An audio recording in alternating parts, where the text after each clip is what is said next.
What's going on, Guardians? It's Tizzle here, and in this video I have an absolutely insane build for you that can ignite entire rooms of enemies. So sit back and relax and we will detail everything you need to know about the Ultimate Ignition Warlock. This build centers around one of my favorite exotics in Destiny, Dawn Chorus. So let's take a look at what that exotic does. It has the exotic armor perk Rites of Ember, which says your Daybreak projectiles deal more damage and scorch targets on impact. Your Scorch is improved and you gain a small amount of melee energy when your Scorch damages a target. So it doesn't sound that powerful, but when we dive into the numbers, we see it is actually extremely strong. And then the rest of this build just takes it to the next level. So the Destiny Data Compendium states that this gives our Daybreak projectiles 30 Scorch at base and 40 with Ember of Ashes equipped, and that they hit for 90% more damage than base. And the projectiles often hit twice, which applies double the Scorch. So you can deal lots of damage with the super alone, and every 2 to 3 throws you will cause an ignition. So the super itself is very strong. And then our Scorch deals 200% or 3 times more damage. And this scales with things like Radiant and Solar Weapon Surge, so we can apply some insane Scorch damage. It also gives 5% melee energy back per tick. A really important thing to note for this build is that to cause an ignition, you need 100 stacks of Scorch damage. So that is kind of what this build is all based around, getting Scorch so that we can cause ignitions. So let's look into what aspects and fragments we can use to make this build extremely strong. Of course, we have the Daybreak super, Not Well of Radiance. This is actually really strong and really fun to use. And then we have a Healing Rift, the Celestial Fire melee, and Solar Grenades. So for our first aspect, we have Touch of Flame to enhance our Solar Grenades and give them lava blobs and make them last longer. And then we have Icarus Dash for better movement. For fragments, we have 3 that I think are mandatory and 1 that is optional. The optional one is Ember of Char, where Ignition spreads Scorch to affected targets. This gives us plus 10 to our Discipline stat, which is really nice, as we are going for 100 Resilience, 100 Recovery, and 100 Discipline ideally.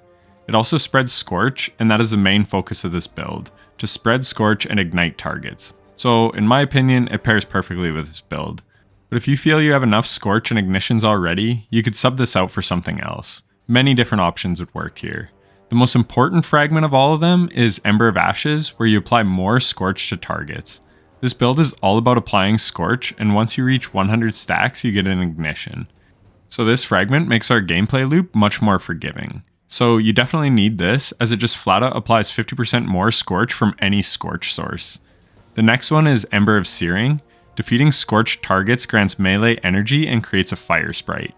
This just further feeds our melee energy and creates fire sprites, which give us 12.5% grenade energy every time we pick one up. It also gives us plus 10 recovery, which is awesome. And lastly, we have Ember of Torches, where our powered melee attacks make us and nearby allies radiant. This is massive, as Radiant is a 25% damage buff, and it also scales our Scorch damage. So any weapon-based Scorch, like Scorch from Incandescent, will deal 25% more damage. And it already deals 200% more damage thanks to Dawn Chorus. So this makes our Scorch damage that much more powerful, and it gives us free weapon damage, which is kind of what this build is all based around. And we can be chucking out a lot of melees thanks to the regeneration we get from Dawn Chorus, as well as Ember of Searing. So that is the essence of the build. Build into Scorch and Ignitions and watch the enemies just melt off the battlefield. So next we move to the armor mods, which further enhance this build. On the helmet we have 2 harmonic siphons, which will make us orbs on solar weapon kills, and we also have heavy ammo finder for more ammo drops. This is especially good as we usually run an exotic primary, which further enhances the chances of a heavy ammo drop. On the gloves, I like fastball for chucking our grenades quicker and further. And then we have impact induction for more grenade energy when we deal damage with a melee, and focusing strike for more class ability energy when we deal damage with our melee. Again, this build gets us our melee extremely quickly, so we'll be chucking our Celestial Fire a lot, which means these mods will help reduce our other cooldowns. On the robes, Concussive Dampener is always good, and then just whatever resistance is relevant to the activity. On the boots, this is very important. You want 3 Solar Surge mods. Your Scorch damage when applied from a weapon scales with weapon surges, so you can deal 22% more damage on the weapon itself, and the Scorch provided from the weapon. Lastly, on the Bond, we have 2 bomber mods for more grenade energy when we cast our Rift, and then we have a time dilation mod to make our Surge last for 15 seconds instead of 10. So next, we need some strong weapons to take advantage of this build. Going into this season, when I read about the artifact mods in the TWAB, I wanted to use Sunshot, and I also wanted to use Skyburner's Oath. And while both these weapons are powerful in their own right, in high-end content, you want Polaris Lance. Thanks to Ember of Ashes, we can proc ignitions in just 10 crits with this weapon. If you don't run Ember of Ashes, you will only apply 40 stacks of Scorch for every perfect 5th shot, but if you use Ember of Ashes, you actually apply 60 Scorch for every perfect 5th proc. This is incredibly strong, as it is the most reliable and efficient way to proc ignitions.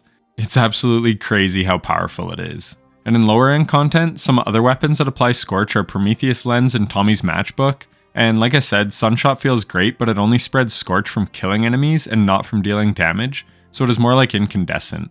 And Skyburner's Oath could be decent, but it does take longer to apply the Scorch stacks, and it isn't as precise as it only applies Scorch in the hipfire mode. However, the nice thing with Skyburners is every shot applies Scorch, not like Polaris Lance where it requires the perfect 5th to proc it, which means you have to land 5 straight precision hits, so Skyburner's Oath does have some ease of use utility. Polaris Lance can also stunlock enemies, including the boss of the Heist Battleground Moon GM. You have to hit all your shots, but it can prevent it from throwing its immunity totem if you are on point. The stagger can also make Barrier Knights take another second to put up their shield, which is quite nice. For the heavy slot, you want a machine gun with Incandescent. I love Fixed Odds, which is craftable, which means it can get Enhanced Incandescent, which adds slightly more Scorch. Avalanche from the Dawning can also roll with Incandescent. Machine guns are great because you only have to mow down like 3 enemies, and then any nearby enemies will get ignited. It's also great for spreading Scorch, which can deal some good damage on its own. So earlier, I mentioned how Scorch damage can stack. It literally stacks with everything on weapons. It can stack with your weapon surges, with Radiant, and even Monochromatic Maestro. I may do a more in-depth guide on the damage stacking, but just trust me when I tell you that they stack. In the background, you can see some footage of Scorch doing absolutely crazy damage, but I don't want to focus too much on the numbers here, I want to focus on the build. And the build is rather simple. In high enemy density strikes, try and proc 2 perfect 5th shots on a champion or high health target, and then just watch the chaos ensue. Polaris Lance also has really good DPS as a result of this. Like I mentioned, you are applying high damage Scorch as well as an ignition every 10th shot, so long as you're landing your crits. Look at how quickly it takes down the Lightblade boss. It stun locks him, and I didn't even have Radiant procced, which would do even more damage. It only takes about 20 seconds for him to despawn. For context, this is roughly the same amount of time as it takes Wishender, and we all know how strong Wishender is.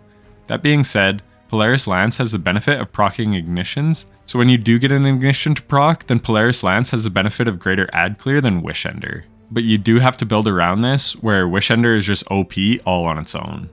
So I mentioned the damage also scaled with Monochromatic Maestro, so let's look at our artifact mods. We obviously want Solar Elemental Orbs as we are getting a ton of solar weapon kills. And these solar orbs also apply Scorch, and so they receive all the same buffs from Dawn Chorus and the like. We have Semi-Auto Striker to get armor charge when we land crits with a scout rifle, sniper rifle, or bow, and obviously that is basically all we are doing with Polaris Lance, so we'll be getting our armor charge all the time. Refreshing pickups for ability energy when we pick up an orb, and Elemental Fury to do 35% more damage with our abilities and elemental orbs when a champion is stunned. Then we have Rapid Fire Ranger to apply a 15% weaken to enemies when we hit them in the crit. This is extremely strong and makes our Scorch deal even more damage. And lastly, we have Monochromatic Maestro to buff our abilities and weapons by a further 10%. I cannot stress enough how powerful this build is in this week's Nightfall. It is great for mass clearing sections of the map in just a few shots. It's honestly so satisfying. I love the ignitions back in Season of the Haunted thanks to the artifact, so it was a ton of fun getting to relive some of those insane ignitions. I will have a dim link in the description if you want to try this build out for yourself.